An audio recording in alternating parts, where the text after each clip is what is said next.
Fetana tompo daholo tompoko. Madagasikara dia an'ny antikristy fa tsy an'ny Kristy.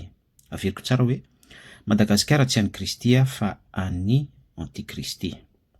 Hatramin'izay dia nampatoriana ny vahoaka nilazaina fa Madagasikara ny Kristy, kanefa mivoaka foana ny volamena, ny insécurité iarahantsika mahita.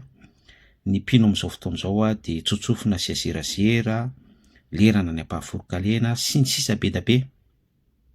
Tsy ho feno ny lisitra raha ho tany saina eto. Izay no manaporofo fa Madagasikara tsy an'ny Kristy fa an'ny antikristy. Ka ny afatra androany dia hoe aksepteo izay verité izay. Izay ihany koa dia manaitra antsika mpitondra fiangonana rehetra hoe andao ny tena fahamarinana sy ny réalité no ambara.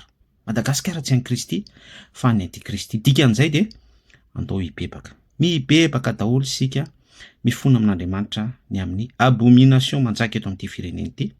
Dia amin'izay fotoana izay vao mety ho possible hoe Madagasikara an'ny Kristy rehefa mahita fity amin'Andriamanitra tsy toa. Fa iny Tompo Jesosy daholo tia anao foana. Jesosy amen.